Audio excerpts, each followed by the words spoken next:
Hey guys, it's been a while since I posted a video, and a lot of stuff going on down at the shop lately, and haven't had a lot of time to video some of this stuff. But I wanted to try to start again, and hopefully things are going to start to calm down a little bit soon. But I'm going to talk about that in another video. In any case, I just had a car that we had been working on last week, and again, didn't have the video camera with me to film it, but I wanted to talk to you guys about it because I think some of you would find this interesting.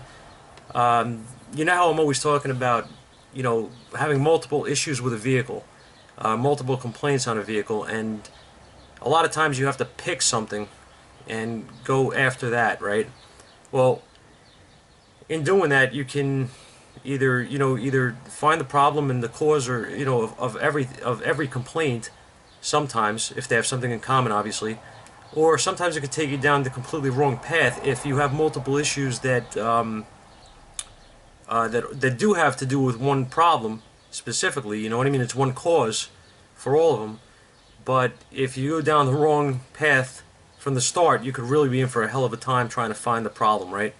So what I'm getting at here is I just wanted to talk about a car that we worked on and just pass it along to you guys. You might like it. It was a 2005 Nissan Maxima, and the complaint on the vehicle was the ABS light was on, the check engine light was on, AC didn't work.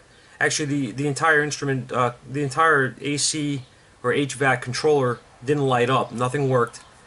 The gauges on the vehicle, the instrument cluster didn't work. Most of them didn't work, I should say. I'm sorry. Fuel gauge didn't work. Temperature gauge didn't work, for sure. And there may have been one other one. I'm not 100% sure. But in any case, these symptoms or these problems seem to have nothing to do with each other, right? All right. Well, I had one of these cars once before, a few years ago, that I worked on, and it took me quite a while to find the problem. I did find it, I did fix it, and I remembered that there was something with this car that, that all these things just rung a bell in my head. There was something in common, and I just couldn't remember exactly what it was. So I thought it had something to do with the air condition. So what I did was I attacked the air condition problem first. I wanted to find out why we didn't have anything lighting up on the HVAC. So that's where I started, just remembering that we had this issue once before. So I took the AC head unit out, and then I remembered, behind the head unit there is this. This is an AC amplifier module. Okay, this actually plugs in here to the head unit, the part that you actually see or the customer sees when they're controlling the air condition. And these plug into the vehicle wiring harness behind the unit. Okay, so when this sits in the vehicle, this would be facing you. All right, it would be this would be out to the air conditioning unit, so this would be facing you. Okay, now I think you guys can hear this. I think the camera's picking it up. You hear like some jiggling in there. Yeah, you hear that? All right. Here is the effect, not the cause, but the effect. Let's see if I can get that in focus. You can see this all burnt. Okay, I assume this thing was actually replaced once before, years ago maybe, because I see some writing here, so it might have been a used unit. The customer that owned the vehicle now said that nothing was done to it. He hadn't had anything changed on it or worked on or anything like that, so he didn't do this. He bought the car used. I believe that this was actually the same exact problem with the original unit that happened here. And I'm going to tell you what it is. Inside here, there's change. It's actually dimes inside this thing, believe it or not. And I'm going to take it apart while I'm talking. The bezel for the radio on this vehicle is flat. Okay, and it's pretty deep. From the face of the radio out to the edge of the bezel is pretty deep, and there's a flat level surface there, kind of like a shelf. People use it as a shelf, and Apparently they use it as a shelf for change very frequently. I would imagine it's easier for them to reach it, you know, while they're driving or something, going down the highway and paying the toll or whatever. Well, in that crease, in that bezel, there's nothing to stop. Even though it doesn't look like it, the change, a dime is thin enough that it could fall in between the bezel. When it falls down in between the bezel, it's a perfectly engineered recipe for disaster, because the change falls right in here. Alright? The only thing that could really fit in here is a dime or a penny. And, you know, nickel is too big. I actually checked to see what would fit. It's only a dime or a penny that would fit in here. So I'm assuming they're dimes. We'll see. But they fall in that slot, okay? And you couldn't design a better trap than this thing, because it's just amazing. Now, they do sell an updated unit, and when I checked on my TSBs, I found that there is actually a technical service bulletin on this problem for Nissans. That's how common it is, alright? The TSB, you know, has to be something pretty common, so this is known. It's not going to be known by guys that don't work on Nissans all the time, or, you know, guys that haven't seen it before. It's not something you're just going to say like, oh yeah, you know, these lights are on the dashboard and I have all these crazy codes in the PCM, and you know, my gauges don't work. So, you know, a customer comes in and explains this to your service writer or to you, and you're not going to be thinking, oh, I know what to do. I'm going to go right to the AC module and I'm going to take it apart and I'm going to find the problem. You're going to be chasing this thing for hours or days. You may never fix it, or you may just turn it away because you don't know what the hell to do with it. It's that kind of a problem, alright? And if you don't have access to, I mean, most guys out there nowadays, I would hope, have access to some sort of technical service bulletins, or you know, something of that, you know, something that they could look into. But you know, maybe Google or something. I know guys go on Google a lot for stuff like this. I don't really like that. I mean, you know, you can get a lot of false information on those you know, those type of things. But whatever. I mean, if you don't have access to a, you know, Mitchell on Demand or All Data or Auto Data or something that would give you technical service bulletins, or maybe your buddy works in Nissan, they can tell you, oh yeah, I know what it is, you're going to chase this, man. And this thing stinks. I mean, I smell it like it stinks.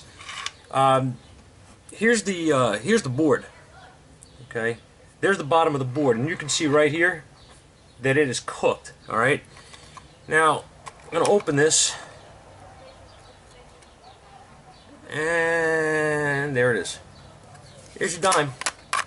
All right. I guess that's my tip for finding this for the guy and fixing it. Nice shiny, nice shiny dime, guys. All right. This landed on the board and fried it. Cool, right? So, look. I know it's not a. I know I don't have a, you know, car here or whatever. I'm not showing you diagnostic routines or anything like that. But you know what? This is pretty good information. You know, and maybe you're driving a Nissan Maxima, or your wife is driving one, or your kid is driving one, or whatever, and they are throwing change up on the dashboard. You know what I mean? Don't do it, okay? Don't put change up there. It's not a shelf. It's not a coin holder. Now, what I wanted to tell you too is that I found absolutely hysterical is you know, obviously they didn't test this thing. You know, they didn't put dimes up on the dashboard and drive around with the car and see if a computer fried, right? But this engineering is just hilarious to me. I mean, come on. There's a slot here, right? I'm assuming that's to vent this thing, you know, so it, you know, doesn't overheat or whatever. Well, the new updated version of this in the TSB, the part number they give you for Nissan, which is what I purchased and used to repair this vehicle. That new piece, they said, oh yeah, it's updated, you know, for that TSB. I said, right. I said, you know, I like to see how it's, you know, redesigned. And the guy says, oh yeah, you know, it's you know, it's fixed, you know, it can't happen anymore. I said, oh, okay, cool. So what I was assuming was that well, what I thought was that they did away with this slot here, and they just drilled holes out in the new housing, you know, which obviously nothing could get into. Well, I was wrong. I mean, they got me beat, man. These guys that's why they're engineers, though. I mean, they're incredibly intelligent and very, very well educated. So, I mean, you know, me thinking just drilling holes in there, it's too simple of a solution. you know, probably wouldn't work right. So what they did was they put double-sided tape over the slot, and that's the new updated version of the controller. So hats off to them guys. That's amazing. Anyway, it fixed the vehicle. The customer was happy, and it didn't take me all day to diagnose it because I'd been down the road before. Okay, the first time I fixed one of these, and I didn't have access to a TSB, so it's, you know, you can't say like, oh well, you know, you knew what the problem was. I didn't have access the first time I fixed this, or rather, I'm sorry, there wasn't a TSB at the time that I had known of, or that my tech support knew of. So I didn't have any access to a TSB that told me what to fix. I had to find this. So what I did was I you know, started to check codes, and I had some crazy codes in there, like loss of communication, I think with the AC module, and you know, just some weird codes. And I remember saying, well, I'm going to go to the AC module and I'm going to pin it just in case it's shorted, and I want to see if, you know, I want to see if that may have taken it out. And I didn't know at the time that this was a separate unit from the AC controller. When I pulled the AC controller out and I saw that it plugs in here, I said, you know, and I went to this, and when I pulled it out, because it actually screws in. There's two screws. There's one on each side here that screw into the bracket, and then these kind of just snap into the bracket. Okay, and you pop it out. When I popped it out, that initial like jerking motion to get it out, I heard the dime rattle inside. So I was like, whoa, you know, something's broke inside it, or the board cracked and fell apart, or something stupid. And I took it out and I immediately smelled that it was burnt, and you know, that was it. So I took it apart like I did here in front of you guys on the camera, and I actually found the same exact thing. I found one single dime inside there. So obviously the second time around, you know, I think the first time maybe took me an hour to figure it out. The second time around took me about 6 minutes. So I mean, there's, you know, knowledge is power, right? It might save one of you guys a lot of trouble. I hope it helps somebody. All right, that's what we're here for. Work together and, you know, share knowledge, guys, because working on these things today is not like it used to be back in the 70s or 80s even. I shouldn't even say even in the 90s, because I mean, in the 90s it was you know, the real beginning of like you know, higher end fuel injection systems and stuff like that, I guess, like, you know, port fuel and all that. But the body controls and chassis functions and things, you know, park assist, you know, everything that you could think of in these cars, that they do just about everything for you. It's not easy sometimes to figure this out, especially when you're a guy that works on all makes and models, and you're not, you know, limited to, like, if you're a Chevrolet guy in the dealership and has access to engineering and has access to you know, a full database of all the brand new vehicles right up to date.